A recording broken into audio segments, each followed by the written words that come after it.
Moon Letter, Astrological Podcast. Neptune meets Saturn in Aries by Ben Belinsky.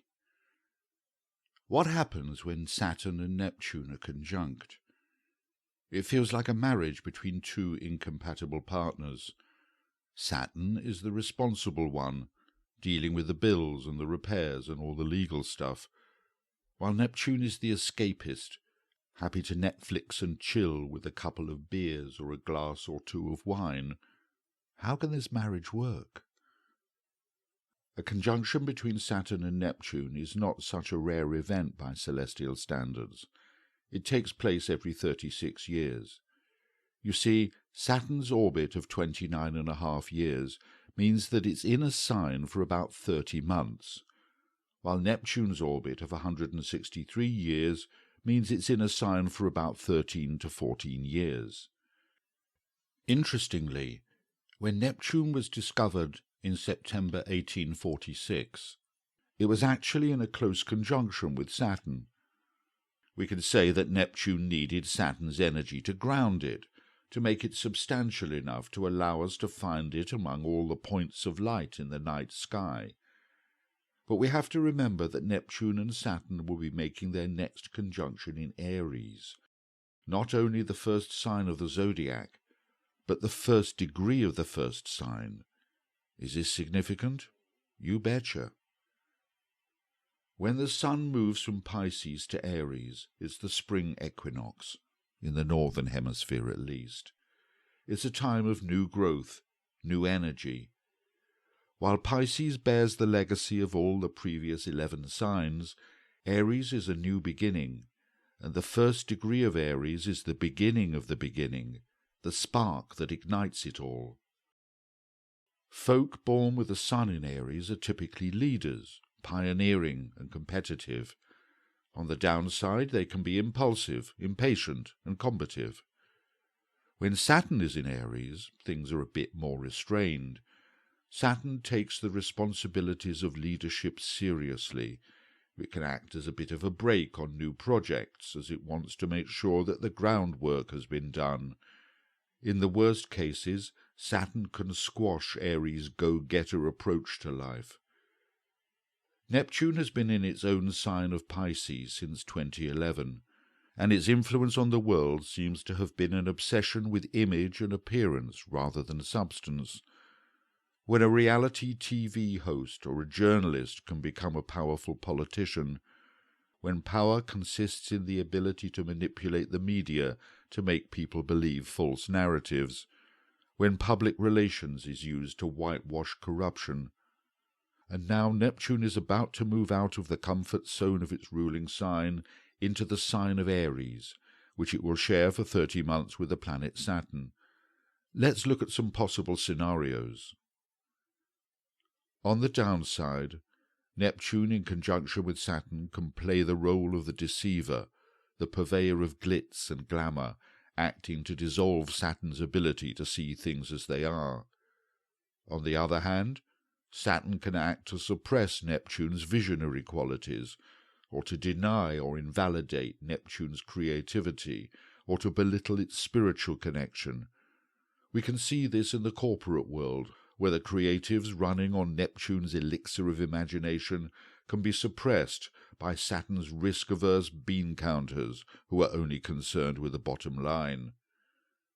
But in the best-case scenario, a conjunction of Saturn and Neptune means a fusion of Saturn's practicality and responsibility with Neptune's vision and imagination.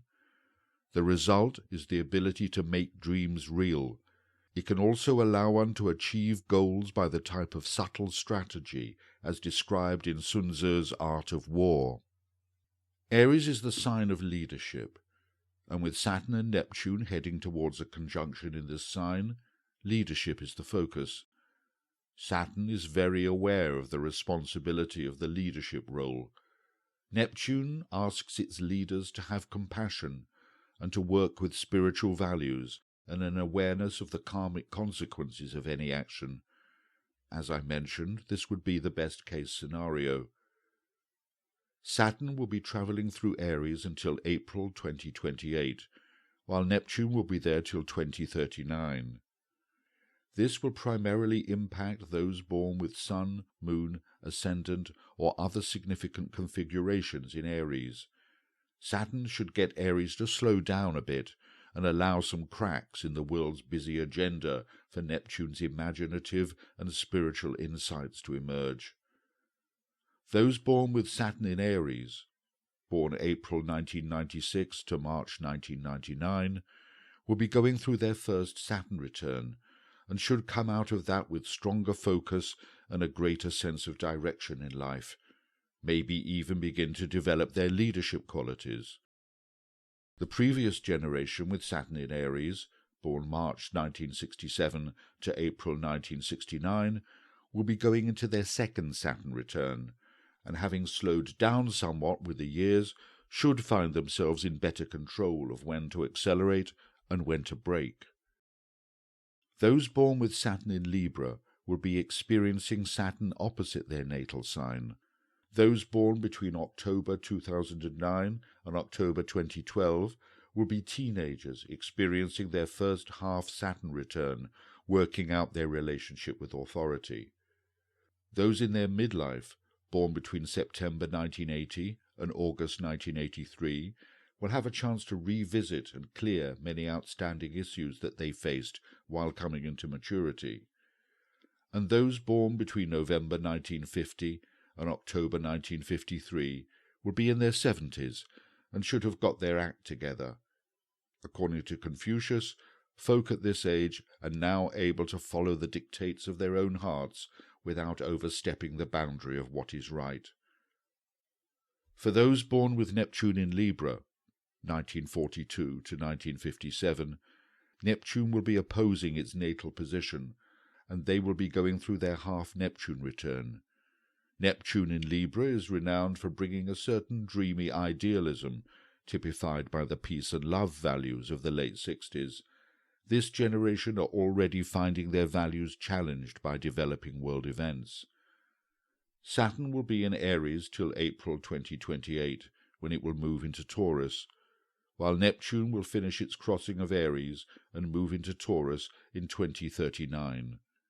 More on this another time.